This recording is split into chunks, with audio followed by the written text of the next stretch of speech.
ಅಡ್ಡ ಮತದಾನ ಮಾಡಿದವರ ಪತ್ತೆ ಮಾಡೋಕೆ ನೇಮಿಸಿದ ಸಿಟಿ ರವಿ, ಮಹೇಶ್ ತೆಂಗಿನಕಾಯಿ ಹಾಗೂ ಎನ್ ಮಹೇಶ್ ಈ ನೇತೃತ್ವದ ಸಮಿತಿ ಏನೇನೆಲ್ಲ ಪತ್ತೆ ಮಾಡಿದೆ, ರೆಡಿಯಾಗಿರೋ ಮಧ್ಯಂತರ ವರದಿಯಲ್ಲಿ ಏನೇನಿದೆ, ನಮ್ಮ ಗೋವಿಂದಣ್ಣಂಗೆ ಅದೆಲ್ಲ ಗೊತ್ತಾಗಿದೆ.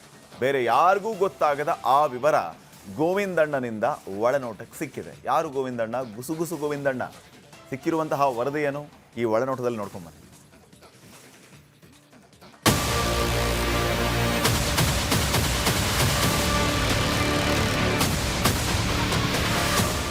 ಈ ಬಿಜೆಪಿಯ ಕ್ರಾಸ್ ವೋಟಿಂಗ್ ಸತ್ಯ ಶೋಧನೆ ಸಮಿತಿ ಏನ್ ಶೋಧನೆ ಮಾಡಿತು, ಯಾರು ಕ್ರಾಸ್ ವೋಟಿಂಗ್ ಮಾಡಿದ್ದು ಅಂತ ಕಂಡು ಹಿಡಿತಾ ಅಂತ ನಾವು ಡಿಸ್ಕಸ್ ಮಾಡ್ತಾ ಇದ್ದಾಗ ಕೈಯಲ್ಲೊಂದು ವರದಿ ಹಿಡ್ಕೊಂಡು ಬಂದಿದ್ದು ನಮ್ಮ ಗುಸುಗುಸು ಗೋವಿಂದಣ್ಣ. ಅರೆ, ಯಾವಾಗ್ಲೂ ಕಣ್ಣಲ್ಲೇ ವರದಿ ಬರೆದು ಮೆದುಳಲ್ಲೇ ರಿಪೋರ್ಟ್ ಇಟ್ಕೊಂಡು ಬಂದು ಹೇಳೋ ಗೋವಿಂದಣ್ಣನ ಕೈಯಲ್ಲಿ ಏನೋ ಡಾಕ್ಯುಮೆಂಟ್ ಇದೆಯಲ್ಲ ಏನು ಅಂತ ಕೇಳಿದ್ರೆ ಅವರು ಅಯ್ಯೋ ಈ ಸತ್ಯ ಶೋಧನಾ ಸಮಿತಿಯವರ ಕಷ್ಟ ಯಾರಿಗೂ ಬೇಡಪ್ಪ ಅಂತ ಗೊಣಗಿದ್ರು. ಯಾಕೆ ಏನಾಯ್ತು ಅಂತ ಕೇಳಿದ್ರೆ ಈ ಕಡೆ ಸತ್ಯ ಶೋಧನೆ ಸಮಿತಿ ಅಂತ ಮಾಡಿ ಆ ಕಡೆ ಈ ಸಮಿತಿಗೆ ಚಿಕ್ಕಾಸಿನ ಬೆಲೆ ಕೊಡದೆ ಕ್ರಾಸ್ ವೋಟಿಂಗಿನ ಸತ್ಯ ಶೋಧನೆ ಧರ್ಮಸ್ಥಳದಲ್ಲಿ ಆಗಲಿ, ಅದೂ ಸಹ ಆಣೆ ಪ್ರಮಾಣದ ಮೂಲಕವೇ ಆಗಲಿ ಅಂತ ಬಿಜೆಪಿ ರಾಜ್ಯಾಧ್ಯಕ್ಷರೇ ಹೇಳ್ಬಿಟ್ಟ ಮೇಲೆ ಈ ಸಮಿತಿ ಇದ್ರೆಷ್ಟು ಹೋದ್ರೆಷ್ಟು ಅಂತ ಜಗನ್ನಾಥ ಭವನದಲ್ಲೇ ಮಾತಾಡ್ತಿದ್ರು ಅಂದ್ರು ಗೋವಿಂದಣ್ಣ.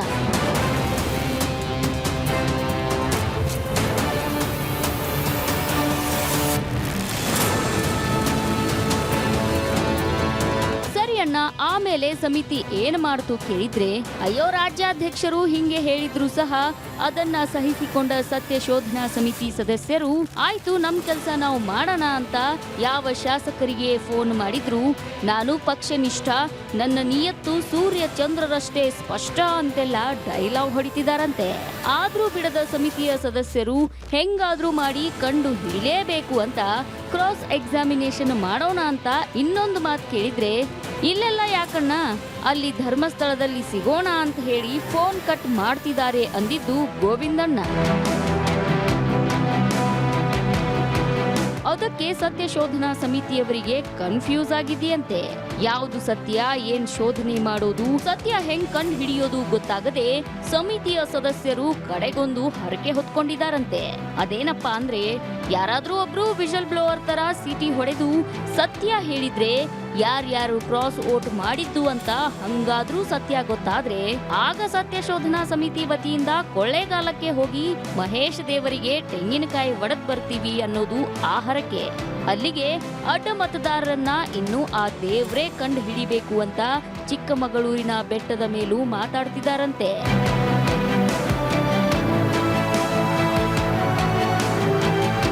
ಹರಕೆ ಹೊತ್ಕೊಂಡ ಸತ್ಯ ಶೋಧನಾ ಸಮಿತಿ ಅದೇ ದೇವರ ಮೇಲೆ ಭಾರ ಹಾಕಿ ಅಂತೂ ಇಂತೂ ರೆಡಿ ಮಾಡಿರೋ ಮಧ್ಯಂತರ ವರದಿಯಲ್ಲಿ ಏನಿದೆ ಅಂದ್ರೆ ಗೋವಿಂದಣ್ಣ ಹೇಳಿದ ಪ್ರಕಾರ ವರದಿಯ ಆರಂಭದಲ್ಲಿ ಕ್ರಾಸ್ ವೋಟಿಂಗ್ ಆದ ಬಗ್ಗೆ ದಿಗ್ಭ್ರಮೆಯನ್ನು ಆಘಾತವನ್ನು ವ್ಯಕ್ತಪಡಿಸಿದ್ದಾರೆ. ಬಿಜೆಪಿ ಪಕ್ಷದಲ್ಲಿ ಹೀಗಾದದ್ದು ದುರ್ದೈವ ಅಂದಿದ್ದಾರೆ. ಸರಿಯಪ್ಪ, ಕ್ರಾಸ್ ವೋಟಿಂಗ್ ಮಾಡಿದವರ ಬಗ್ಗೆ ಏನಿದೆ ಅಂತ ಕೇಳಿದ್ರೆ ಅದರಲ್ಲಿ ಇದು ರಹಸ್ಯ ಮತದಾನ ಪ್ರಕ್ರಿಯೆ ಆದ್ದರಿಂದ ಇಂಥವರೇ ಕ್ರಾಸ್ ವೋಟ್ ಮಾಡಿದ್ದಾರೆ ಅಂತ ಹೇಳಲಾಗಲ್ಲ. ಆರೋಪವನ್ನು ಮಾಡೋದು ಸರಿಯಲ್ಲ. ಆದ್ರೆ ಯಾರ್ಯಾರ ಮೇಲೆ ಅನುಮಾನವಿದೆ ಎಂದಷ್ಟೇ ಹೇಳಬಹುದು.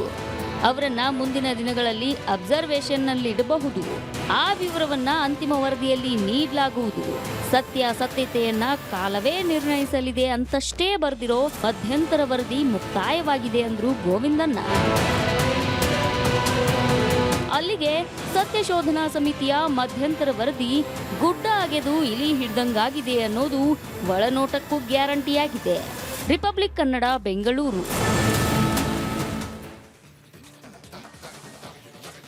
ನೋಡಿ, ಅಡ್ಡ ಮತದಾನ ಮಾಡಿದವರು ಯಾರು ಅಂತ ಗೊತ್ತಾಗಬೇಕು ಅಂತಂದ್ರೆ ಒಂದು ಸತ್ಯ ಶೋಧನಾ ಸಮಿತಿ ಅಂತ ಮಾಡೋಣ ಅಂತ ಬಿಜೆಪಿ ಅವರು ಮಾತಾಡ್ಕೊತಾರೆ. ಸತ್ಯ ಶೋಧನಾ ಸಮಿತಿಯನ್ನ ಮಾಡಿದ್ರು. ಸತ್ಯ ಶೋಧನಾ ಸಮಿತಿ ಸದಸ್ಯರು ಪೀಕಲಾಟ ಪಡುವಂತಾಯ್ತು. ಯಾವ ವಿಚಾರಕ್ಕೆ? ಅಡ್ಡ ಮತದಾನ ಮಾಡಿದವರು ಯಾರು ಅಂತ ಪತ್ತೆ ಮಾಡೋದಕ್ಕೆ ಅಲ್ವಾ ಈ ಸತ್ಯ ಶೋಧನಾ ಸಮಿತಿ ಇರೋದು. ಪತ್ತೆ ಮಾಡೋದಕ್ಕೆ ಆಗ್ತಾ ಇಲ್ಲ ಅಂತ ಭಾರೀ ಪೀಕಲಾಟ ಇವ್ರದ್ದು. ಲಿಸ್ಟ್ ಇಟ್ಕೋತಾರೆ, ಫೋನ್ ಮಾಡ್ತಾರೆ, ನೀವೇನಾದರೂ ಕ್ರಾಸ್ ವೋಟಿಂಗ್ ಮಾಡಿದ್ರಾ ಪ್ರಾಮಾಣಿಕವಾಗಿ ಹೇಳಿ. ಕ್ರಾಸ್ ವೋಟಿಂಗ್ ಮಾಡಿದವರು ಹೇಳ್ತಾರ, ಹೌದೌದು ಸರ್ ನಾ ಮಾಡಿಬಿಟ್ಟೆ, ನನ್ನ ಹೆಸರು ಬರ್ಕೊಳ್ಳಿ ಅಂತ. ಸೂರ್ಯ ಚಂದ್ರರು ಎಷ್ಟು ಸತ್ಯವೋ ನಾನು ಕ್ರಾಸ್ ವೋಟಿಂಗ್ ಮಾಡಿಲ್ಲ ಅನ್ನೋದು ಅಷ್ಟೇ ಸತ್ಯ ಅಂತ ಹೇಳ್ತಾರೆ. ನಿಯತ್ತಿಗೆ ಇನ್ನೊಂದು ಹೆಸರೇ ನಾನು ಅಂತ ಹೇಳ್ತಾರೆ. ಪ್ರಾಮಾಣಿಕತೆ ಅಂತ ಗೂಗಲಲ್ಲಿ ಸರ್ಚ್ ಮಾಡಿದ್ರೆ ನನ್ನ ಫೋಟೋನೇ ಬರುತ್ತೆ ಸಾರ್ ಅಂತ ಹೇಳ್ತಾರೆ. ಸತ್ಯಶೋಧನಾ ಸಮಿತಿ ಕತೆ ಏನಾಯಿತು ಅಂತಂದರೆ, ಇವರು ವರದಿ ಭಾಳ ಮಜಾ ಇದೆ. ನೀವು ಆ ವರದಿಯಲ್ಲಿ ನೋಡ್ತಾ ಇದ್ರಿ ಅನ್ಸುತ್ತೆ, ಮಧ್ಯಂತರ ವರದಿಯಲ್ಲಿ ಇವ್ರು ಯಾವ ರೀತಿ ಕನ್ಕ್ಲೂಷನ್ಗೆ ಬಂದರು ಅಂತ. ಸ್ವಪಕ್ಷೀಯ ಶಾಸಕರೇ ಕೊಟ್ಟ ಕಾಟ ಇದು ಸತ್ಯಶೋಧನಾ ಸಮಿತಿಯವರಿಗೆ. ಈ ಸಮಿತಿಯ ಕಡೆಗೆ ಎಲ್ಲರ ನೋಟ ಇದೆ. ಮಾಧ್ಯಮದವರನ್ನ ನೋಡಿದ್ರೆ ಇವರು ಒಂದೇ ರೀತಿಯ ಓಟ. ಏನು ಮಾಡ್ತಾ ಇದ್ದೀರಿ ಸರ್, ಸತ್ಯಶೋಧನಾ ಸಮಿತಿ ಸದಸ್ಯರಲ್ಲ ನೀವು ಅಂತ ಪ್ರಶ್ನೆ ಮಾಡಿದರೆ, ಆ ಪ್ರಶ್ನೆಗಳಿಂದ ತಪ್ಪಿಸ್ಕೊಳ್ಳೋದಕ್ಕೆ ಒಂದು ರೀತಿ ಜೂಟಾಟ ಆಡ್ತಿದ್ದಾರೆ. ಉತ್ತರ ಸಿಗ್ತಾ ಇಲ್ಲ. ಇನ್ನು ನಾವು ನಮ್ಮ ಗುಸುಗುಸು ಗೋವಿಂದಣ್ಣ ವರದಿಯನ್ನು ಗಮನಿಸಿದಾಗ ನಮಗೆ ಗೊತ್ತಾಗ್ತಾ ಇರೋದೇನು, ಮಧ್ಯಂತರ ವರದಿಯನ್ನು ಕೊಟ್ಟಿದ್ದಾರಂತೆ. ಆ ಮಧ್ಯಂತರ ವರದಿಯಲ್ಲಿ ಕೊಟ್ಟಿರುವಂಥ ವಿಚಾರ ಏನು ಗೊತ್ತಾ, ಅಬ್ಬಾ ಯಾರಿಗೂ ಗೊತ್ತಿಲ್ಲದಿರುವಂಥ ವಿಚಾರ ನೋಡಿ. ವೋಟಿಂಗು ರಹಸ್ಯವಾಗಿದೆ. ರಹಸ್ಯವಾಗಿರೋದ್ರಿಂದ ಅಡ್ಡಮತದಾನ ಮಾಡಿದಾರು ಯಾರು ಅಂತ ಗೊತ್ತಾಗ್ತಾ ಇಲ್ಲ. ಹೀಗಾಗಿ ಇದೆಲ್ಲದಕ್ಕೂ ಕಾಲವೇ ಉತ್ತರ ಕೊಡುತ್ತೆ ಅಂತ. ಈ ಮಧ್ಯಂತರ ವರದಿಯನ್ನು ಕೊಡೋದಕ್ಕೆ ನೀವೇ ಬೇಕಾಗಿತ್ತಾ? ಸತ್ಯಶೋಧನಾ ಸಮಿತಿಯನ್ನು ರಚನೆ ಮಾಡಬೇಕಾಗಿತ್ತಾ? ಗೊತ್ತಿರುವಂಥ ವಿಚಾರವೇ, ರಹಸ್ಯ ಮತದಾನವೇ. ಅದನ್ನು ನೀವು ಹೇಳೋದಕ್ಕೆ ಸತ್ಯಶೋಧನಾ ಸಮಿತಿ ಅನ್ನುವಂಥ ಟೈಟಲ್ ಬೇರೆ ಬೇಕಾಗಿತ್ತಾ? ಇದು ಸದ್ಯಕ್ಕಿನ ಪ್ರಶ್ನೆ. ಗುಸುಗುಸು ಗೋವಿಂದನ ಒಳನೋಟದ ಒಳಪಾತಾಳ ಏನು ಹೇಳುತ್ತೆ ಅನ್ನೋದನ್ನು ಹೇಳೋದಕ್ಕೆ ನನ್ನ ಕೊಲಿಗ್ ವೀರೇಂದ್ರ ನನ್ನ ಜೊತೆ ಇದ್ದಾರೆ. ಈಗ ವೀರೇಂದ್ರ, ನಿಜಕ್ಕೂ ಇದನ್ನು ನಾವು ತಮಾಷೆಯಾಗಿ ತೊಗೋಬೇಕು ಅಥವಾ BJP ಅವ್ರು ಯಾಕೆ ಹಿಂಗೆ ಈ ವಿಚಾರವನ್ನು ತಗೋತಾ ಇದ್ದಾರೆ, ಲೈಟಾಗಿ ತಗೋತಾ ಇದ್ದಾರೆ ಅಂತ ಅನ್ಬೇಕು ಗೊತ್ತಾಗ್ತಾ ಇಲ್ಲ. ಸತ್ಯಶೋಧನಾ ಸಮಿತಿ ರಚನೆ ಆಯಿತು, ಅದಕ್ಕೆ ಸದಸ್ಯರು ಬಂದರು. ಸದಸ್ಯರು ಎಲ್ಲ ಶಾಸಕರಿಂದ ಮಾಹಿತಿ ಪಡೆಯುವಂಥ ಕೆಲಸ ಮಾಡ್ತಾರೆ. ಒಂದು ಮಧ್ಯಂತರ ವರದಿ, ಅದರಲ್ಲೇನೋ ರಹಸ್ಯ ಮತದಾನ ಆಗಿರೋದ್ರಿಂದ ಅಡ್ಡ ಮತದಾನ ಮಾಡಿದ್ದು ಯಾರು ಅಂತ ಗೊತ್ತಾಗಲಿಲ್ಲ. ಅಡ್ಡ ಮತದಾನ ಮಾಡಿದವ್ರು ಬಂದು ಇವ್ರಿಗೆ ತೋರಿಸ್ಬೇಕಾಗಿತ್ತಾ ಸತ್ಯಶೋಧನಾ ಸಮಿತಿಯವರಿಗೆ ಅಥವಾ ಅವರ BJP ನಾಯಕರಿಗೆ, ಸರ್ ನೋಡಿ ನಾನು ಕ್ರಾಸ್ ವೋಟಿಂಗ್ ಮಾಡ್ತಾ ಇದ್ದೀನಿ ಅಂತ ಹೇಳಿ? ಇವರು ಕೊಟ್ಟಿರುವಂಥ ವರದಿಯೂ ಸಮಂಜಸ ಇಲ್ಲ, ಹಾಸ್ಯಾಸ್ಪದವಾಗಿದೆ ಮತ್ತು ಅಡ್ಡ ಮತದಾನ ಅನ್ನುವಂಥ ವಿಚಾರವನ್ನು ಗಂಭೀರವಾಗಿ ತಗೊಂಡಿಲ್ಲ ಅನ್ನುವಂಥದ್ದು ಭಾಳ ಸ್ಪಷ್ಟವಾಗ್ತಾ ಇದೆ. ಏನು ಹೇಳ್ತೀರಿ ನೀವು? ಶ್ರೀಪಾದ್, ಇನ್ನೂ ವರದಿ ಕೊಟ್ಟಿಲ್ಲ. ಯಾಕಂದರೆ ವಿಜೇಂದ್ರ ಅವರು, ಅಶೋಕ್ ಅವರೆಲ್ಲ ಡೆಲ್ಲಿಯಲ್ಲಿ ಇರೋದ್ರಿಂದ ವರದಿ ರೆಡಿ ಮಾಡಿ ಇಟ್ಕೊಂಡಿದ್ದಾರೆ. ಅದೇ ಇನ್ನೇನು ಕೊಡಬೇಕಷ್ಟೇ, ಕೊಡೋದಕ್ಕೆ ತಯಾರಿ ಮಾಡ್ಕೊಂಡಿದ್ದಾರೆ. ಆ ವರದಿಯ ಒಳಸುಳಿ ಒಳನೋಟ ಈಗ ಗೋವಿಂದಣ್ಣ ಕೊಟ್ಟಿದ್ದಾರಲ್ಲ. ಈಗ ನೀವು ಈ ಸಮಿತಿ ಸದಸ್ಯರಿಗೆ ಫೋನ್ ಮಾಡ್ಬೇಕು. ನೀವು ಒಂದು ಫೋನ್ ಮಾಡಿ ನೋಡಿ. ಈಗ ಅಲ್ಲಿ ರಿಂಗ್ ಟೋನ್ ಏನು ಗೊತ್ತಾ? ರಿಂಗ್ ಟೋನು ಅವ್ರದ್ದು ಮೂಕನಾಗಬೇಕು, ಜಗದೊಳು ಜೋಕೆ ಆಗಿರಬೇಕು ಅಂತೇಳಿ ರಿಂಗ್ ಟೋನು. ನೀವು ಫೋನ್ ಮಾಡಿದ್ರೆ ಎದ್ದವ್ರು ಏನು ಹೇಳ್ತಾರೆ ಗೊತ್ತಾ? ಹೇಳುವುದಕ್ಕೂ ಕೇಳುವುದಕ್ಕೂ ಇದು ಸಮಯ ಅಲ್ಲ ಅಂಥೇಳಿ. ಯಾಕಂದರೆ ಹೇಳಕ್ಕೆ ಏನಿಲ್ಲ, ಅವ್ರ ಹತ್ರ ಹೇಳಕ್ಕೆ ಏನಿದೆ, ಏನು ಹೇಳ್ತಾರೆ? ನಾನು ಈಗ ಫೋನ್ ಮಾಡಿದ್ದೆ, ಆ ಸಮಿತಿಯ ಸದಸ್ಯರಿಗೆ ಫೋನ್ ಮಾಡಿದ್ದೆ. ನಗ್ಬಾರ್ದಾಗ ನಗ್ತಾರೆ ಪಾಪ ಅವರು. ಏನು ಅವ್ರ ಕಷ್ಟ, ಬೇರೆ ಯಾವ ಸಮಿತಿಗೆ ಹಾಕಿದ್ರೂ ಪರವಾಗಿಲ್ಲ, ಇದೊಂದು ಸಮಿತಿಗೆ ಹಾಕ್ಬಿಟ್ರಲ್ಲ ನಮಗೆ ಅನ್ನೋ ಸಂಕಟ. ಹಿಂಗಿರುವಾಗ ಏನು ವರದಿ ಕೊಡ್ತಾರೆ ಪಾಪ ಅವರು? ಯಾರ ಬಗ್ಗೆ ವರದಿ ಕೊಡ್ತಾರೆ, ಯಾರ ವಿರುದ್ಧ ವರದಿ ಕೊಡ್ತಾರೆ? ಇಂಥವ್ರು ತಪ್ಪಿತಸ್ಥರು ಅಂತಲೇ ಹೆಂಗೆ ಹೇಳ್ತಾರೆ? ಹೇಳೋದಕ್ಕೆ ಏನು ಸಾಕ್ಷಿ? ಅವ್ರ ಪೀಕ್ಲಾಟ ಬಹುಶಃ ಬೇರೆ ಯಾರಿಗೂ ಬೇಡ, ಆ ಹಂತಕ್ಕೆ ಬಂದು ನಿಂತಿದೆ ಅಂತೇಳಿ. ಈಗ ಗೋವಿಂದಣ್ಣ ಹೋಗಿದ್ರಲ್ಲ ಅಲ್ಲಿ ಜಗನ್ನಾಥ ಭವನಕ್ಕೆ ಹೋದಾಗ ಅಲ್ಲಿ ಹೇಳ್ತಿದ್ರಂತೆ. ಅಂದರೆ ಕೆಲವೆಲ್ಲ ಈಗ ಸಂಕಟ ಆಗ್ತಿರುತ್ತೆ, ಹೇಳ್ಕೊಳಕ್ಕಾಗಲ್ಲ, ಬಿಡೋಕ್ಕಾಗಲ್ಲ. ಗೋವಿಂದಣ್ಣಂಗೆ ಸೌಂಡ್ ಕೇಳಿಸ್ತಂತೆ, ಗುಳುಗುಳು ಅಂತೇಳಿ. ಅಲ್ಲಿ ಗುಳುಗುಳು ಸೌಂಡ್ ಕೇಳಿಸ್ತಾ ಇದೆ, ಅವ್ರಿಗೆ ಹೇಳ್ಕೊಳಕ್ಕಾಗ್ತಿಲ್ಲ, ಬಿಡೋಕ್ಕಾಗ್ತಿಲ್ಲ. ಆ ಪರಿಸ್ಥಿತಿಯಲ್ಲಿ ಬಂದು ನಿಂತು ಬಿಟ್ಟಿದ್ದಾರೆ. ಹಂಗೊಂದು ರಿಪೋರ್ಟ್ ರೆಡಿ ಮಾಡ್ಕೊಂಡಿದ್ದಾರೆ. ಅದರಲ್ಲಿ ಏನಿದೆ? ದಿಗ್ಭ್ರಮೆ, ಆಘಾತಕಾರಿ, ಹೀಗಾಗಬಾರದಿತ್ತು, ಹಿಂಗೆ ಶುರು ಆಗುತ್ತಂಥದ್ದು. ಶುರುವಾಗಿ ಕಡೆಗೇನು ಅಂದರೆ ಇದು ಮಧ್ಯಂತರ ವರದಿ ಅಲ್ಲ, ಇನ್ನೂ ಟೈಮ್ ಇದೆ, ಅಂತಿಮ ವರದಿಗೆ ಇನ್ನೂ ಟೈಮ್ ಇದೆ ಅಂತೇಳಿ. ಮತ್ತು ನೋಡಿ, ಈ ಸಮಿತಿ ರಚನೆ ಆದ ಕೂಡಲೇ ಪಾಪ ಇವ್ರ ಕಷ್ಟ ಯಾರಿಗೂ ಬೇಡ. ಸಮಿತಿ ಮಾಡಿದ್ರು, 3 ಜನ ಅದರಲ್ಲಿ ಸೇರಿಸ್ಬಿಟ್ಟು ಹೊರಗಡೆ ಬಂದು ಏನಂದ್ರು? ಸತ್ಯಶೋಧನೆ ಆಗಬೇಕಾದ್ದು ಧರ್ಮಸ್ಥಳದಲ್ಲಿ ಅಂತ. ಮತ್ತು ಈ ಸಮಿತಿ ಏನು ಉಳಿತು? ಈ ಸಮಿತಿದು ಕಿಮ್ಮತ್ತು ಈ ಸಮಿತಿ ಮಾಡಿದ್ದೆ. ಈಗ ಧರ್ಮಸ್ಥಳದಲ್ಲಿ ಸತ್ಯಶೋಧನೆ ಆಗಬೇಕು ಅಂತ ಹೇಳಿದ್ಮೇಲೆ ಇವರು ಹಂಗಾರೆ ನಾವಿರೋದೇನಕ್ಕೆ ಅಂತ ಯೋಚನೆ ಮಾಡ್ತಾರಾ ಇಲ್ವಾ? ಅಲ್ಲಲ್ಲ, ಅದಕ್ಕಿಂತ ಮೇಲಾಗಿ ವೀರೇಂದ್ರ, ಸಾರಿ ಫಾರ್ ಇಂಟ್ರಪ್ಟ್, ಮತ್ತೆ ವಿಷಯಾಂತರ ಮಾಡ್ತಾ ಇಲ್ಲ ನಾನು, ವಾಪಸ್ ಅದಕ್ಕೆ ಬರೋಣ. ಬಟ್ ಏನಂತಂದ್ರೆ, ಈ ಸತ್ಯಶೋಧನಾ ಸಮಿತಿ ಅಂತ ಇವರು ರಚನೆ ಮಾಡಿದ ಮೇಲೆ ಇವರು ಅಲ್ಲಿ ರಹಸ್ಯ ಮತದಾನ ಇದೆ, ಹಿಂಗಾಗಿ ಯಾರು ಅಂತ ಗೊತ್ತಾಗಲ್ಲ, ಪ್ರಾಮಾಣಿಕವಾಗಿ ಅವರೇ ಹೇಳಬೇಕು, ಎಲ್ಲವಕ್ಕೂ ಕಾಲವೇ ಉತ್ತರ ಕೊಡುತ್ತೆ ಅಂತ. ನಮ್ಮ ಒಳನೋಟದ ಸ್ಪೆಷಾಲಿಟಿ ಏನು? ಮಧ್ಯಂತರ ವರದಿಯಲ್ಲಿ ಏನಿದೆ ಅನ್ನೋದನ್ನ ನಮ್ಮ ಒಳನೋಟದಲ್ಲಿ ನಾವು ಒಳಸುಳಿಯಿಂದ ನೋಡೋದು. ಅವರು ಅಫಿಷಿಯಲಿ ಆಮೇಲೆ ಕೊಟ್ಕೊಳ್ಬೇಕಿದ್ರೆ ವರದಿಯನ್ನ, ಆದ್ರೆ ವರದಿಯಲ್ಲಿ ಏನಿದೆ ಅನ್ನೋದನ್ನ ನಾವು ಹೇಳ್ತಿದ್ದೀವಲ್ಲ, ಅದೇ ನಮ್ಮ ಒಳನೋಟದ ಸ್ಪೆಷಾಲಿಟಿ. ಈಗ ಅದೇ ರೀತಿ ವರದಿ ಕೊಡ್ತಾರೆ ಅವರು. ರಹಸ್ಯ ಮತದಾನ ಗೊತ್ತಾಗಲ್ಲ, ಅಡ್ಡ ಮತದಾನ ಯಾರು ಮಾಡಿದ್ದಾರೆ ಅಂತ. ಅದ್ರ ಜೊತೆಗೆ ನೀವು ಹೇಳ್ತಾ ಇದ್ರಲ್ಲ, ಈ ಸತ್ಯಶೋಧನಾ ಸಮಿತಿ ಸದಸ್ಯರ ಜೊತೆಗೆ ನಾನು ಮಾತಾಡ್ತಾ ಇದ್ದೆ, ನಗ್ತಾ ಇದ್ರು. ಮಾಡಬಾರ್ದು ಸಮಿತಿ ಮಾಡಿ ನಮ್ಮನ್ನು ಇದರಲ್ಲಿ ಸಿಕ್ಕಾಕ್ಸಿ, ಬೇಡ ಸಾರ್ ನಮ್ಮ ಫಜೀತಿ ಅಂತ ಹೇಳ್ತಿದ್ದಾರೆ ಅಂತ ಹೇಳಿದ್ರಲ್ಲ, ಹಂಗೆ ಇವ್ರು ಯಾರ ವಿರುದ್ಧ ವರದಿ ಕೊಡ್ತಾರೆ, ಏನಂತ ವರದಿ ಕೊಡ್ತಾರೆ? ಅದೇ ಸಮಸ್ಯೆ ಅಲ್ವಾ ಈಗ? ವಾಸ್ತವ ಅದು ಕರೆಕ್ಟ್. ಮತ್ತೆ ಎಷ್ಟೋ ಜನ ಪಾಪ, ಈಗ ಎನ್ ಮಹೇಶ್ ಅವರೆಲ್ಲ ನೋಡಿ, ಅವ್ರು BJPಗೆ ಹೊಸದಾಗಿ ಬಂದವರು, ಹಿಂದೆ ಮಿನಿಸ್ಟರ್ ಆಗಿದ್ದಾರೆ ಅವರು. ಈಗ JDS ಕೋಲೇಷನ್ ಗೌರ್ಮೆಂಟಲ್ಲಿ ಅವ್ರು ಮಿನಿಸ್ಟರ್ ಆಗಿದ್ದಾರೆ. ಆದರೆ BJPಗೆ ಬಂದಮೇಲೆ ಹೊಸಬ್ರು. ಅವ್ರನ್ನ ಈ ಸಮಿತಿಗೆ ಸೇರಿಸಿದ್ದಾರೆ. ಇವ್ರು ಯಾರ ವಿರುದ್ಧ ಅಲ್ಲಿ ಹೆಸರು ಹೇಳಿದ್ರು ಎಲ್ಲ ಇವ್ರಿಗಿಂತ ಸೀನಿಯರೇ. ಅವ್ರ ಮೇಲೆ ನನಗೆ ಅನುಮಾನ ಇದೆ ಅಂತ ಇವ್ರು ಹೇಳಕ್ಕೆ ಸಾಧ್ಯನಾ? ಅವ್ರು ಇರ್ಬೋದು, ಅವ್ರು ಕ್ರಾಸ್ ಔಟ್ ಮಾಡಿರ್ಬೋದು ಅಂತ ಅವ್ರು ಹೇಳಕ್ಕೆ ಸಾಧ್ಯನಾ? ಅವ್ರನ್ನ ಪಾಪ ಈ ಸಮಿತಿಗೆ ಸೇರಿಸಿದ್ದಾರೆ. ಏನು ಮಾಡ್ಬೇಕು ಅವರು? ಈಗ ಮಹೇಶ್ ತೆಂಗಿನಕಾಯಿ ಫಸ್ಟ್ ಟೈಮ್ MLA ಅವ್ರು ಯಾರ ವಿರುದ್ಧ ಕೊಡ್ತಾರೆ ರಿಪೋರ್ಟು? ಈಗ ಸೀನಿಯರ್ಗಳು ಇದ್ರಪ್ಪ, ಭಾಳ ಜನ ಇದ್ದರು, ಮಾಜಿ ಮುಖ್ಯಮಂತ್ರಿಗಳೇ ಇದ್ದರು. ಅವ್ರನ್ನೆಲ್ಲ ಬಿಟ್ಟು ಇವ್ರನ್ನ ಸೇರಿಸಿದ್ದ ಉದ್ದೇಶ ಏನು? ಈ ಚರ್ಚೆಯು ಜಗನ್ನಾಥ ಭವನದಲ್ಲೇ ಆಗ್ತಾ ಇದೆ ಅಂತೇಳಿ. ಅಂದರೆ ಈ ಸಮಿತಿಯ ಅಂತಿಮವಾದ ತಾರ್ಕಿಕ ಅಂತ್ಯ ಇವ್ರಿಗೆ ಬೇಕಿತ್ತಾ ಬೇಡವಾ? ಈಗ ಇನ್ನೂ ರಿಪೋರ್ಟೇ ಕೊಟ್ಟಿಲ್ಲ. ಮಧ್ಯಂತರ ವರದಿ ರೆಡಿ ಮಾಡಿಕೊಂಡಿದ್ದಾರೆ. ರಾಜ್ಯಾಧ್ಯಕ್ಷರು ಹಾಗೂ ವಿರೋಧ ಪಕ್ಷದ ನಾಯಕರು ಡೆಲ್ಲಿಗೆ ಹೋಗಿದ್ದಾರೆ. ಅವ್ರು ಯಾವ ರಿಪೋರ್ಟ್ ಕೊಟ್ಟರು ಹಂಗಾದ್ರಲ್ಲಿ? ಇವರು ಕೊಡದ ರಿಪೋರ್ಟು, ಅವರು ಕೊಟ್ಟಿರುವ ರಿಪೋರ್ಟು ಯಾವುದದು? ಈಗ ಅವ್ರವ್ರ ಮಾಹಿತಿ ಕೊಡ್ತಾ ಇದ್ದಾರೆ. ಈಗ ಎಲ್ರಿಗೂ ಒಂದೊಂದು ಮಾಹಿತಿ ಇದೆಯಲ್ಲ, ಅದನ್ನೇ ಇವರು ಈ ವರದಿಯಲ್ಲೂ ಕೂಡ ಗೋವಿಂದಣ್ಣ ಹೇಳಿದ ಪ್ರಕಾರ ನಮಗೆ ಒಂದಷ್ಟೆಲ್ಲ ಅನುಮಾನ ಇದೆ ಅಂತ ಹೇಳ್ಬೋದಷ್ಟೇ. ಯಾರ ಮೇಲೂ ಆರೋಪಿಸಲು ಸಾಧ್ಯ ಇಲ್ಲ, ಯಾರನ್ನು ಅಪರಾಧಿ ಸ್ಥಾನದಲ್ಲೂ ನಿಲ್ಲಿಸಲು ಸಾಧ್ಯ ಇಲ್ಲ, ಯಾರ ಹೆಸರನ್ನು ನೇರವಾಗಿ ಉಲ್ಲೇಖಿಸಲು ಸಾಧ್ಯ ಇಲ್ಲ. ಅನುಮಾನಿಸಬಹುದು ಅಷ್ಟೇ. ಅನುಮಾನದ ಆಧಾರದ ಮೇಲೆ ಅವ್ರನ್ನ ಅಬ್ಸರ್ವ್ ಮಾಡ್ಬೋದು.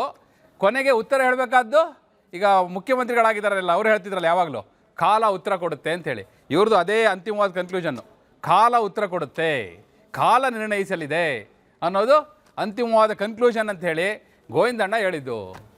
ಅದು ವೀರೇಂದ್ರ, ಈಗ ಆಗ್ಬೇಕಾಗಿರೋದೇನು ಅಸಲಿಗೆ ಈ ಬಿಜೆಪಿಯಲ್ಲಿ, ಬಹುಶಃ ಈ ಕರ್ನಾಟಕ ಬಿಜೆಪಿಯಲ್ಲಿ ಈ ಕ್ರಾಸ್ ವೋಟಿಂಗ್ ವಿಚಾರವನ್ನು ಇಷ್ಟೊಂದು ಗಂಭೀರವಾಗಿ ತಗೊಂಡು ಇವರು ಬಹುಶಃ ಈ ಚುನಾವಣೆಗಿಂತ ಮುಂಚೆ ಯಾವ ವಿಚಾರವನ್ನು ಗಂಭೀರವಾಗಿ ತಗೋಬೇಕಾಗಿತ್ತೋ ಆ ವಿಚಾರಗಳನ್ನು ಗಂಭೀರವಾಗಿ ತಗೊಂಡಿದ್ದಿದ್ರೆ ಇವತ್ತು ಸತ್ಯಶೋಧನಾ ಸಮಿತಿಯನ್ನು ಮಾಡಿ, ಇಲ್ಲಿ ಸದಸ್ಯರನ್ನು ಮಾಡಿ, ಇವರು ಅಲ್ಲಿ ಡೆಲ್ಲಿಗೆ ಹೋಗಿ ಇದರ ಬಗ್ಗೆ ನಿತಿನ್ ನಬೀನ್ ಅವರ ನೇತೃತ್ವದಲ್ಲಿ ಸಭೆ ಮಾಡುವಂಥ ಅಗತ್ಯ ಬರ್ತಿರಲಿಲ್ಲ ಅಂತ ಅನಿಸುತ್ತೆ.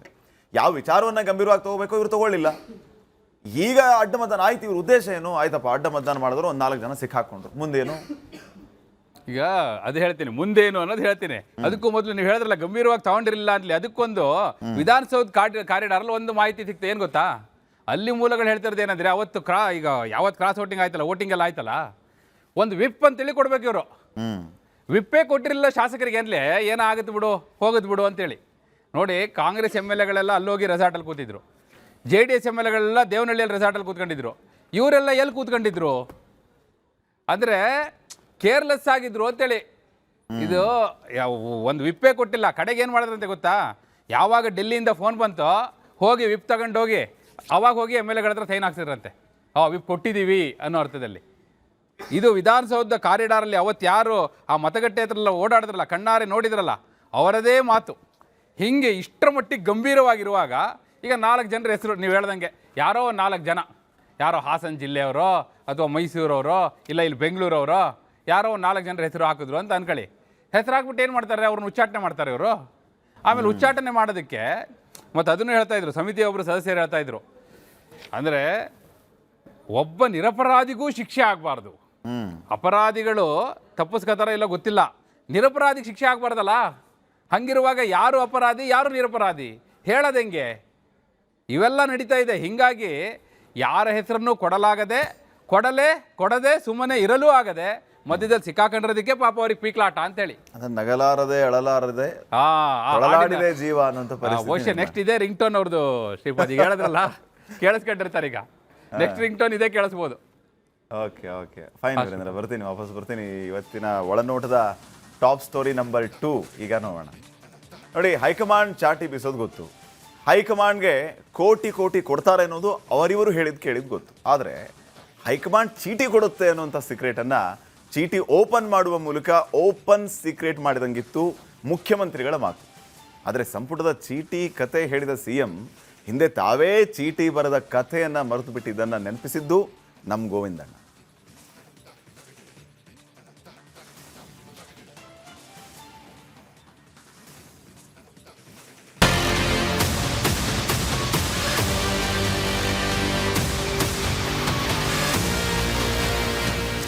ನಿನ್ನೆ ಒಳನೋಟದಲ್ಲಿ ನಮ್ ಗೋವಿಂದಣ್ಣ ಕ್ಯಾಬಿನೆಟ್ ಲಾಬಿ ಜೋರಾಗಿದೆ, CMಗೆ ಈಗ ಪೀಕಲಾಟ ಶುರುವಾಗಿದೆ ಅಂತ ಹೇಳಿದ್ರು.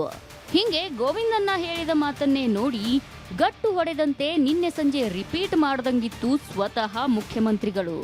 ಕ್ಯಾಬಿನೆಟ್ ಪೀಕಲಾಟ ಬರೀ ಹೇಳಿದ್ದಷ್ಟೇ ಅಲ್ಲ, ಮೀಡಿಯಾ ಮುಂದೆ CM ತಮ್ಮ ಅಸಹಾಯಕತೆಯನ್ನೇ ತೋಡಿಕೊಂಡ್ರು. ನಾನು ಖಂಡಿತ ನಿಮ್ಮ ಭಾವನೆ ನಾನು ತಿಳಿಸ್ತೀನಿ. ನಂದೇನು ಅಭ್ಯಂತರ ಇಲ್ಲ. ನಾನು ಯಾವ ಗುಂಪು ಮಾಡೋಕ್ಕೂ ನನಗೆ ಇಂಟ್ರೆಸ್ಟ್ ಇಲ್ಲ, ಯಾವ ಫಾಲೋ ಮಾಡಬೇಕು ಇಲ್ಲ. ನಮ್ದು ಒಂದೇ ಒಂದು ಗುಂಪು, ಕಾಂಗ್ರೆಸ್ ಗುಂಪು.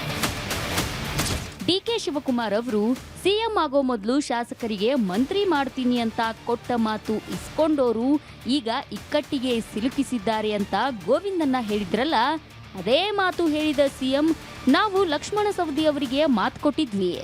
ಅವರು ಕಷ್ಟ ಕಾಲದಲ್ಲಿ ಪಕ್ಷಕ್ಕೆ ಬೆಂಬಲ ಕೊಟ್ಟಿದ್ರು. ಅವರು ಹಿಂದೆ DCM ಆಗಿದ್ದವರು. ನಮ್ಮ ಪಕ್ಷಕ್ಕೆ ಬಂದ್ರು, ಈಗ ಅವರೂ ಕೇಳುತ್ತಿದ್ದಾರೆ. ಮಹೇಶ್ ಕೌಜಲಗಿ, ಅಪ್ಪಾಜಿ ನಾಡಗೌಡ, ಶಿವಾನಂದ ಪಾಟೀಲ್, ಯಶವಂತ ರಾಯಗೌಡ ಪಾಟೀಲ್, JS ಪಾಟೀಲ್ ಎಲ್ಲರೂ ಮಂತ್ರಿಗಿರಿ ಕೇಳ್ತಿದ್ದಾರೆ. ನಮ್ಮ ಪರಿಸ್ಥಿತಿಯನ್ನ ನೀವು ಅರ್ಥ ಮಾಡಿಕೊಳ್ಳಿ ಅಂತೆಲ್ಲ ಹೇಳಿದ್ದಾರೆ. ಆದ್ರೆ ಇದೆಲ್ಲಕ್ಕಿಂತ ಇಂಟ್ರೆಸ್ಟಿಂಗ್ ಇದಾದ ಮೇಲೆ ಸಿಎಂ ಮಾಡಿರೋ ಚೀಟಿ ಮಾತು. ಶಿವಾನಂದ ಪಾಟೀಲ್ ಕೂಡ ಇದ್ದಾರೆ, ಇನ್ನೊಬ್ಬ ನಮ್ಮ ಇವರಿದ್ದಾರೆ, ಯಶವಂತಗೌಡ ಪಾಟೀಲು, JS ಪಾಟೀಲು. ನಮ್ಗೆ ಅವಕಾಶನೇ ಕೊಟ್ಟಿಲ್ಲ, ಬರೀ HK ಪಾಟೀಲ್ ಕೊಡ್ತಾ ಇದ್ದೀರಿ, ನೀವು ಅವ್ರು HK ಪಾಟೀಲ್ ಬರಲಿ ನಮ್ಗೆ ಕೊಡಿ ಅಂತ ಅವ್ರು ಗಲಾಟೆ ಮಾಡ್ತಾ ಇದ್ದಾರೆ. ವಿಸ್ತರಣೆ ಬಗ್ಗೆ ಹೈಕಮಾಂಡ್ ಚೀಟಿ ಕೊಡುತ್ತೆ. ಆ ಚೀಟಿ ಜಾರಿ ಮಾಡೋದಷ್ಟೇ ನಮ್ ಡ್ಯೂಟಿ. ನಾನು ಹೇಳಿದ ಹಾಗೆಲ್ಲ ಕ್ಯಾಬಿನೆಟ್ ಆಗಲ್ಲ ಅಂತೆಲ್ಲ ಮಾತಾಡ್ತಿದ್ದ ಸಿಎಂ ಒಂದು ಚೀಟಿ ಕಥೆಯನ್ನು ಹೇಳಿದ್ರು. ಅದೇನಪ್ಪ ಅಂದ್ರೆ, ಸಂಪುಟ ವಿಸ್ತರಣೆ ಬಗ್ಗೆ ಹೈಕಮಾಂಡ್ ಚೀಟಿ ಕೊಡುತ್ತೆ, ಆ ಚೀಟಿಯಲ್ಲಿದ್ದಂತೆ ಜಾರಿ ಮಾಡೋದಷ್ಟೇ ನಮ್ ಡ್ಯೂಟಿ ಅಂತ ಹೇಳಿದ ಕೂಡಲೇ ನಮ್ ಗೋವಿಂದಣ್ಣನ್ಗೆ ನೆನಪಾಗಿದ್ದು ಒದ್ದು ಕಿತ್ತುಕೊಂಡ ಕತೆ.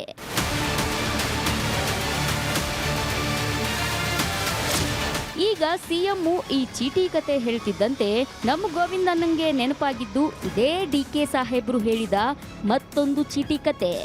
ಅದೇನಪ್ಪ ಅಂದ್ರೆ, ಆಗಿನ್ನೂ DCM ಆಗಿದ್ದ DK ಶಿವಕುಮಾರ್ ಅವರು ಬೆಳಗಾವಿ ಅಧಿವೇಶನದಲ್ಲಿ ಬಹಳ ರೋಷಾವೇಶದಿಂದ ಮಾತಾಡ್ತಿದ್ರು. ಹಂಗೆ ಮಾತಾಡುವಾಗ 1999ರಲ್ಲಿ ಕಾಂಗ್ರೆಸ್ ಸರ್ಕಾರ ಬಂದು SM ಕೃಷ್ಣ CM ಆದಾಗ ಇದೇ DK ಶಿವಕುಮಾರ್ ಅವ್ರ ಕೈಲಿ ಯಾರ್ಯಾರು ಮಂತ್ರಿ ಆಗಬೇಕು ಅಂತ ಚೀಟಿ ಬರೆಸಿದ್ರಂತೆ ಕೃಷ್ಣ ಸಾಹೇಬ್ರು. ಆದ್ರೆ ಇಷ್ಟೆಲ್ಲ ಆಗಿ ಪ್ರಮಾಣ ವಚನಕ್ಕೆ ಲಿಸ್ಟ್ ಕಳಿಸೋವಾಗ DK ಸಾಹೇಬ್ರ ಹೆಸರೇ ಇರ್ಲಿಲ್ವಂತೆ. ಆಗ್ಲೇ ನೋಡಿ ಇವರು ಮಂತ್ರಿ ಪಟ್ಟವನ್ನ ಒದ್ದು ತಗೊಂಡಿದ್ದು. ಹಂಗೆಲ್ಲ ಚೀಟಿ ಬರೆದವರು, ಒದ್ದು ತಗೊಂಡವರು ಈಗ ಮಾತ್ರ ಹೈಕಮಾಂಡ್ ಚೀಟಿ ಅಂತಿರೋದು ಯಾಕೆ ಅಂದ್ರೆ, ಅದಕ್ಕೆ ಬೇರೆಯದ್ದೇ ಕತೆ ಇದೆ ಅಂತಿದೆ ಕ್ವೀನ್ಸ್ ರೋಡಿನ ಕಚೇರಿ ಮೂಲಗಳು.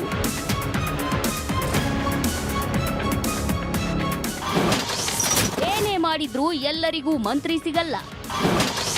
ಕೊಟ್ಟ ಮಾತಿಗೆ ತಪ್ಪಿದ ಅಪವಾದ ಬೇಕಾಗಿಲ್ಲ. ಕಮ್ಮಿ ಅಂದ್ರೂ 60 ಶಾಸಕರು ಮಂತ್ರಿ ಪಟ್ಟಕ್ಕಾಗಿ ಲಾಬಿ ಮಾಡ್ತಿದ್ದಾರೆ. ಇರೋದು 20 ಖಾಲಿ ಸ್ಥಾನ. ಏನೇ ಮಾಡಿದ್ರೂ ಎಲ್ಲರನ್ನೂ ಸಮಾಧಾನ ಮಾಡೋಕ್ಕಾಗಲ್ಲ. ಹಾಗಂತ ಕೊಟ್ಟ ಮಾತು ತಪ್ಪಿದೆ ಅನ್ನೋ ಅಪವಾದವೂ ಬೇಕಾಗಿಲ್ಲ. ಅದಕ್ಕೆ ಈಗ ನಂದೇನಿಲ್ಲ, ಹೈಕಮಾಂಡ್ ಚೀಟಿಯದ್ದೇ ಎಲ್ಲ ಅಂತಿರೋದ್ರಲ್ಲಿ ಆಶ್ಚರ್ಯ ಏನಿಲ್ಲ ಅಂದಿದ್ದು ನಮ್ ಗೋವಿಂದಣ್ಣ.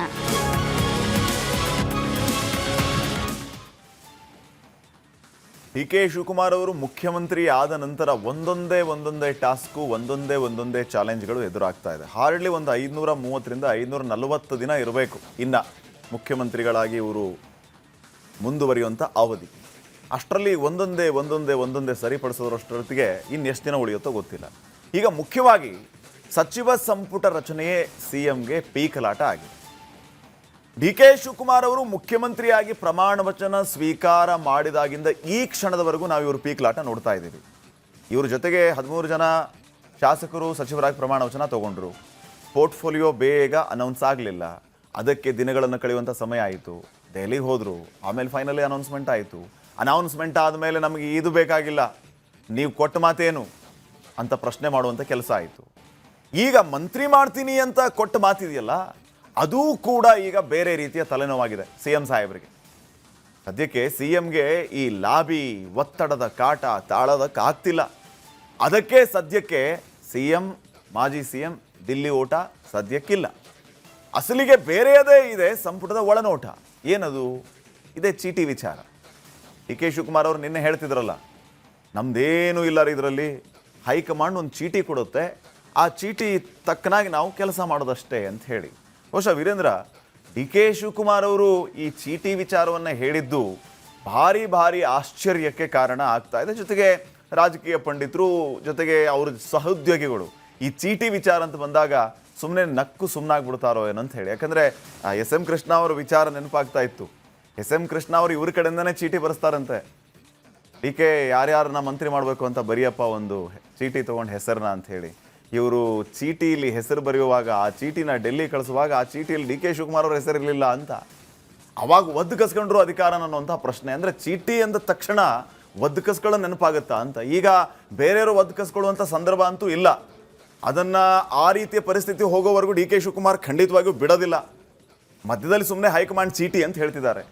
ಆ ಚೀಟಿ ತೋರಿಸುವಂಥ ಕೆಲಸನ ಇವರು ಮಾಡ್ತಾ ಇದ್ದಾರಾ? ಏನಾಗ್ತಿದೆ? ಈ ಬಹುಶಃ ಅವರೊಂದು ರೆಡ್ ಚೀಟಿ ಇಟ್ಕೊಂಡು ತೋರಿಸೋದು ಬಂದವರಿಗೆಲ್ಲ ಒಂದು ಕೆಂಪು ಚೀಟಿ ತೋರಿಸುವಂಥ ಅನಿವಾರ್ಯತೆ ಬಂದಂಗಿದೆ. ಶ್ರೀಪಾದ್, ಈಗ ನೀವು ಹೇಳ್ತಾ ಇದ್ರಿ ಎಸ್ ಎಂ ಕೃಷ್ಣ ಅವರು ಯಾರ್ಯಾರು ಮಂತ್ರಿ ಆಗಬೇಕು ಅಂತಲಿ ಡಿ ಕೆ ಶಿವಕುಮಾರ್ ಅವ್ರ ಹತ್ರ ಚೀಟಿ ಬರ್ಸಿದ್ರು ಅಂತೇಳಿ. ಈಗ ನಾವು ಅದೇ ಈಗ ಟೈಟ್ಲ್ ಕೊಟ್ಟಿದ್ದೀವಲ್ಲ, OT-CM ಚೀಟಿ ಡ್ಯೂಟಿ. OT ಅಂದರೆ ಓವರ್ ಟೈಮ್. ಏನು ಓವರ್ ಟೈಮು? ಈಗ ಈ ಯಾರ್ಯಾರು ಮಂತ್ರಿ ಆಗಬೇಕು ಅಂತಲಿ ಚೀಟಿ ಬರೆಯೋದು ಅದು ಶಾಸಕರ ಕೆಲಸನೂ ಅಲ್ಲ, ಮಂತ್ರಿಗಳ ಕೆಲಸವೂ ಅಲ್ಲ. ಅದೆಲ್ಲ ಓವರ್ ಟೈಮ್ ಡ್ಯೂಟಿ. ಅದು ಬರೀ ಎಸ್ ಎಂ ಕೃಷ್ಣ ಅವ್ರಿಗೆ ಮಾಡಿದ್ದಷ್ಟೇ ಅಲ್ಲ. ಈ ರಮೇಶ್ ಅವ್ರದ್ದೊಂದು ಪ್ರೋಗ್ರಾಮ್ ಇದೆ ನೋಡಿ, ಆ ಕೆಂಪು ಕುರ್ಚಿ ಮೇಲೆ ಕೂರಿಸ್ತಾರಲ್ಲ, ಆ ಪ್ರೋಗ್ರಾಮಿಗೆ ಹೋಗಿದ್ರಂತೆ. ಯಾರು? ಡಿ ಕೆ ಶಿವಕುಮಾರ್ ಅವರು. ಅಲ್ಲಿ ಕೂತ್ಕೊಂಡು ಹೇಳಿದ್ರಂತೆ, ಬರೀ ಎಸ್ ಎಂ ಕೃಷ್ಣ ಅವರಲ್ಲ, ಬಂಗಾರಪ್ಪನವ್ರು ಮುಖ್ಯಮಂತ್ರಿ ಆಗಿದ್ರಲ್ಲ ಅವಾಗ ನಾನು ಫಸ್ಟ್ ಟೈಮ್ ಬಂದಿಖಾನೆ ಮಿನಿಸ್ಟರ್ ಆಗಿದ್ದು, ಅಲ್ಲಿ ಕೂತಾಗಲೂ ಅಲ್ಲೂ ಹೇಳಿದ್ರಂತವರು. ಅವಾಗಲೂ ಬಂಗಾರಪ್ಪನವರು ನನ್ನ ಕೈಯಲ್ಲೇ ಚೀಟಿ ಬರ್ಸಿದ್ದು ಯಾರ್ಯಾರು ಮಂತ್ರಿ ಆಗಬೇಕು ಅಂತ. ಬಂಗಾರಪ್ಪನವರು ಇವ್ರ ಕೈಯಲ್ಲೇ ಬರ್ಸಿದ್ದು ಯಾರ್ಯಾರು ಮಂತ್ರಿ ಆಗಬೇಕು ಅಂತ ಚೀಟಿ. ಎಸ್ ಎಂ ಕೃಷ್ಣ ಅವರು ಇವ್ರ ಕೈಯಲ್ಲೇ ಬರ್ಸಿದ್ದು ಯಾರ್ಯಾರು ಮಂತ್ರಿ ಆಗಬೇಕು ಅಂತ ಚೀಟಿ. ಈಗ ಇವರೇ ಮುಖ್ಯಮಂತ್ರಿ, ಇವ್ರು ಬರೆಯಲ್ಲಂತೆ ಚೀಟಿ. ಯಾರು ಬರೀತಾರೆ ಚೀಟಿ? ಹೋಗ್ಲಿ, ಇವ್ರು ಬೇರೆ ಅವ್ರ ಕೈಯಲ್ಲಿ ಬರ್ಸ್ಬೇಕಲ್ಲ. ಈಗ ಅವ್ರು ಮುಖ್ಯಮಂತ್ರಿ ಇದ್ದರು, ಬಂಗಾರಪ್ಪ ಇವ್ರ ಕೈಯಲ್ಲಿ ಬರ್ಸಿದ್ರು. ಎಸ್ ಎಂ ಕೃಷ್ಣ ಮುಖ್ಯಮಂತ್ರಿ ಇದ್ದರು, ಇವ್ರ ಕೈಯಲ್ಲಿ ಬರ್ಸಿದ್ರು. ಇವ್ರು ಯಾರ್ದಾರು ಒಬ್ರ ಕೈಯಲ್ಲಿ ಬರ್ಸ್ಬೇಕಲ್ಲ ಚೀಟಿನ. ಇವ್ರು ಬರ್ಸಲ್ಲಂತೆ, ಡೆಲ್ಲಿಯಿಂದ ಬರುತ್ತಂತೆ ಚೀಟಿ. ಇದು ಸ್ವತಃ ಡಿ ಕೆ ಶಿವಕುಮಾರ್ ಅವರೇ ಹೇಳಿರೋದು. ಡೆಲ್ಲಿಯಿಂದ ಬರುತ್ತೆ ಚೀಟಿ, ನಾವು ಅದನ್ನು ಜಾರಿ ಮಾಡ್ತೀವಿ ಅಷ್ಟೇ, ನಮ್ಮ ಕೈಯಲ್ಲಿ ಏನೂ ಇಲ್ಲ, ನಾನೇನೂ ಮಾಡಲ್ಲ, ನಾನು ಯಾವುದಕ್ಕೂ ಕಾರಣ ಅಲ್ಲ, ನಾನು ಅವನಲ್ಲ. ಕ್ಯೂರಿಯಾಸಿಟಿ ಒಂದು ಪ್ರಶ್ನೆ ವೀರೇಂದ್ರ, ಈಗ ಚೀಟಿ ಅಂತೂ ಇವ್ರು ಬರ್ಸಲ್ಲ, ಚೀಟಿ ಬಗ್ಗೆ ಇವ್ರು ತಲೆನೇ ಕೆಡಿಸ್ಕೊಳ್ಳಲ್ಲ. ಡಿ ಕೆ ಸಾಹೇಬ್ರು ಹೇಳಿದ್ದೇನು, ಚೀಟಿ ಡೆಲ್ಲಿಯಿಂದ ಬರುತ್ತೆ, ಅದನ್ನ ನಾವು ಜಾರಿ ಮಾಡೋದಷ್ಟೇ ಕೆಲಸ ಅಂತ ಹೇಳ್ತಿದ್ದಾರೆ. ಈ ಹಿಂದೆ ಚೀಟಿ ಬರೆದಂಥವ್ರು ಈಗ ಚೀಟಿ ಬರೆಯೋದು ನಮ್ಮ ಕೆಲಸ ಅಲ್ಲ, ಅದು ಮೊದಲಿನಿಂದನೂ ಹೈಕಮಾಂಡ್ ನಿಂದ ಚೀಟಿ ಬರುತ್ತೆ, ನಾವು ಅದನ್ನ ಮಾಡ್ತೀವಿ. ನಂಬೋದಾ ನಾವು ಇದನ್ನ?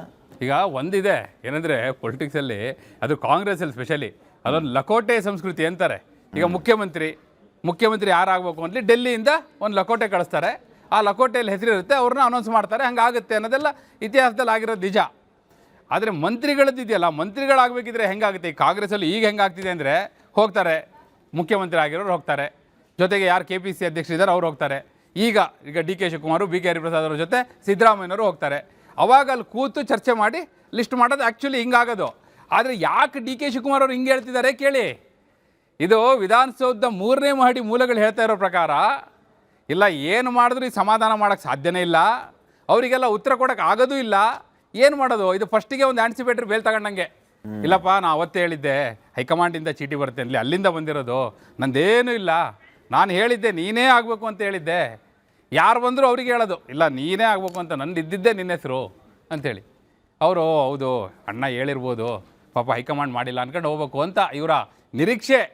ಹಂಗೆ ಹೋದರೆ ಪಾಪ ಡಿ ಕೆ ಶಿವಕುಮಾರ್ ಅವರು ಸ್ವಲ್ಪ ದಿನ ಆದರೂ, ಈಗ ಮೊನ್ನೆ ಖಾತೆ ಮುಗ್ದಿದೆಯಲ್ಲ ಅದೊಂದಿದೆ, ಬರೀ ಈಗ ಯಾರ್ಯಾರಿಗೆ 60 ಜನ ಏನೋ ಆಕಾಂಕ್ಷಿಗಳಿದ್ದಾರಂತೆ, ಖಾಲಿ ಇರೋದು 20 ಸೀಟು, 20 ಸೀಟಿಗೆ 60 ಜನರು ಫೈಟು, ಇನ್ನು 40 ಜನ ನಾಳೆ ಬಂದೇ ಬರ್ತಾರೆ, ಕೇಳ್ತಾರೆ. ಮತ್ತು ಕೊಟ್ಟ ಮಾತು ಬೇರೆ ಇದೆಯಲ್ಲ, ಆ ಕೊಟ್ಟ ಮಾತು ಆ ಇಸ್ಕೊಂಡವ್ರು ಸುಮ್ಮನೆ ಇರಲ್ಲ. ಹೀಗಾಗಿ ಈಗ ಮೊದಲೇ ಇಲ್ಲ ಚೀಟಿ ಬರುತ್ತೆ, ನಾನು ಚೀಟಿಯಲ್ಲಿ ಬಂದಂಗೆ ಮಾಡ್ತೀನಿ, ಭಾಳ ಜನಕ್ಕೆ ಮಾತು ಕೊಟ್ಬಿಟ್ಟಿದ್ದೀವಿ, ಸೌದಿ ಅವ್ರಿಗೆ ಹೇಳಿದ್ದೀವಿ, ಪಾಟೀಲ್ರಿಗೆ ಹೇಳಿದ್ದೀವಿ, 3-4 ಹೆಸರು ಹೇಳ್ತಿದ್ದಾರೆ. ಈಗ ಸೌದಿ ಅವ್ರಿಗೆ ಹೇಳಿದ್ದೀವಿ ಅಂದ ಕೂಡಲೇ ಬೆಳಗಾವಿಯಲ್ಲಿ ಇನ್ನೊಬ್ರು ಕಾದ್ಕೊಂಡು ನಿಂತಿದ್ದಾರೆ, ಫಸ್ಟ್ ಆಗಿದ್ರು ಮಿನಿಸ್ಟರ್ ಅವ್ರು, ಮತ್ತಾಗಬೇಕು ಅಂತ ಕಾಯ್ತಾ ಇದ್ದಾರೆ, ಅವರಿಗೊಂದು ಮೆಸೇಜ್ ಹೋಯ್ತಲ್ಲಿ. ಬಹುಶಃ ವೀರೇಂದ್ರ, ಈಗ ನೀವು ಆಗಲೇ ಹೇಳ್ತಿದ್ರಲ್ಲ BJP ಅವ್ರ ಕಥೆಯ ಆ ಸತ್ಯಶೋಧನಾ ಸಮಿತಿಯವರ ವಿಚಾರಗಳು ಹೇಗಿದೆ, ಅವ್ರ ವಿಚಾರಧಾರ ಹೇಗಿದೆ, ಸದ್ಯಕ್ಕೆ ಏನೇನು ಚರ್ಚೆ ಆಗ್ತಾ ಇದೆ ಅನ್ನೋದ್ರ ಬಗ್ಗೆ ಮಾತಾಡುವಾಗ ನೀವು ಹೇಳ್ತಾ ಇದ್ರಿ, ಅವ್ರ ರಿಂಗ್ ಟೋನು ನಗಳಾರದೆ ಅಳಲಾರದೆ ಡಿ ಕೆ ಶಿವಕುಮಾರ್ ಸಾಹೇಬರು ಮತ್ತು ಅವ್ರ ಸಂಗಡಿಗರ ಟೋನು ಇದೇ ಆಗಿರ್ಬೇಕು ಅಂತ ಸದ್ಯಕ್ಕೆ. ಈಗ ಪರಿಸ್ಥಿತಿ ಹಂಗೆ ಆಗಿದೆ ಶ್ರೀಪಾದ್. ನಾ ಕಾಲ್ ಮಾಡಿ ನೋಡಿಲ್ಲ, ನೋಡ್ತೀನಿ. ಬಟ್ ಏನಂದರೆ ಇನ್ನು ಮುಂದೆ ಹೋಗ್ತಾ ಅವ್ರೀಗ ಕೊಟ್ಟ ಮಾತು ಇಸ್ಕೊಂಡವರು ಈಗ ಹೇಳ್ತಾರೆ, ಒಂದು ರಾಜಕೀಯವಾಗಿ ಹೇಳ್ತಿರ್ತಾರೆ, ಏನೋ ರಾಜಕೀಯದಲ್ಲಿ ಒಂದು ಮಾತಿದೆ, ಸಂಪುಟ ಪುನರ್ರಚನೆ ಮಾಡೋದು, ಸಂಪುಟ ರಚನೆ ಮಾಡೋದು ಅಂದರೆ ಜೇನುಗೂಡಿಗೆ ಕಲ್ಲು ಹೊಡೆದಂಗೆ ಅಂತೇಳಿ. ಇದು ಬರೀ ಜೇನುಗೂಡಿಗೆ ದೂರದಿಂದ ಕಲ್ಲು ಹೊಡೆದಂಗಲ್ಲ, ಇವರೇ ಹೋಗಿ ಅದು ಕೈ ಹಾಕಿ ಆ ಜೇನು ತೆಗೆಯೋಣ ಅಂತೇಳಿ ಕೈ ಹಾಕಿ ಆ ಜೇನು ಹುಳನೆಲ್ಲ ಓಡ್ಸಕ್ಕೆ ಹೋದಂಗೆ ಆಗಿದೆ ಇದು. ಯಾಕಂದರೆ ಅಷ್ಟರ ಮಟ್ಟಿಗೆ ಮಾತು ಕೊಟ್ಬಿಟ್ಟಿದ್ದಾರೆ, ಕಮಿಟ್ ಆಗಿಬಿಟ್ಟಿದ್ದಾರೆ, ಅವರೆಲ್ಲ ಎದ್ದು ನಿಂತ್ಬಿಟ್ಟಿದ್ದಾರೆ. ಏನು ಮಾಡ್ತಾರೆ ಇದಕ್ಕೆ ಉತ್ತರ ಡಿ ಕೆ ಶಿವಕುಮಾರ್ ಅವ್ರಿಗೂ ಗೊತ್ತಿಲ್ಲ. ಕಾಲವೇ ಉತ್ತರ ಕೊಡಬೇಕಾದಂಥ ಪರಿಸ್ಥಿತಿ ಈಗ ಡಿ ಕೆ ಶಿವಕುಮಾರ್ ಅವ್ರಿಗೂ ಬಂದಿದೆ. Shripad, fine, thank you Veerendra ಮಾಹಿತಿಗಾಗಿ. ಸೊ ಗಮನಿಸ್ತಾ ಇದ್ವಿ, ಸದ್ಯಕ್ಕೆ ಒಂದು ಕಡೆ ಸತ್ಯಶೋಧನಾ ಸಮಿತಿ ಬಿಜೆಪಿ ಅವರದ್ದು, ಮತ್ತೊಂದು ಕಡೆ ಡಿ ಕೆ ಶಿವಕುಮಾರ್ ಅವರಿಗೆ ಸಚಿವ ಸಂಪುಟ ವಿಸ್ತರಣೆ ಮಾಡುವಂತಹ ಪೀಕಲಾಟ, ಒತ್ತಡ, ಲಾಬಿಗಳು ಹೆಚ್ಚಾಗ್ತಾ ಇದೆ ಅನ್ನುವಂಥದ್ದು. ಈ ಎಲ್ಲ ವಿಚಾರಗಳು ನೋಡಿದಾಗ ಡಿ ಕೆ ಶಿವಕುಮಾರ್ ಅವರು ಸದ್ಯಕ್ಕಿನ ಪರಿಸ್ಥಿತಿ ಅಂತೂ ನಮಗೆ ಭಾಳ ಸ್ಪಷ್ಟವಾಗಿ ಅರ್ಥ ಆಗ್ತಾ ಇದೆ. ನೋಡೋಣ, ಟ್ರಬಲ್ ಶೂಟರ್ ಈ ಟ್ರಬಲ್ಗಳನ್ನು ಹೇಗೆ ಮೀರಿ ಎಲ್ಲರನ್ನೂ ಸಮಾಧಾನ ಮಾಡ್ತಾರೆ ಅನ್ನೋದಕ್ಕೆ ಕಾಲವೇ ಉತ್ತರ ಕೊಡುತ್ತೆ. ಆ ಕಾಲದ ಉತ್ತರವನ್ನು ಒಳನೋಟದಲ್ಲಿ ಮತ್ತೆ ನೀವು ಭೇಟಿಯಾಗಿ ಮಾತಾಡೋಣ, ಆ ಉತ್ತರವನ್ನು ಹೇಳ್ತೀವಿ. ಇದಾಗಿತ್ತು ಇವತ್ತಿನ ಒಳನೋಟ ವಿಶೇಷ. ನೋಡ್ತಾರೆ ರಿಪಬ್ಲಿಕ್ ಕನ್ನಡ, ಇದು ನಿಮ್ಮ ಧ್ವನಿ. ನಮಸ್ಕಾರ.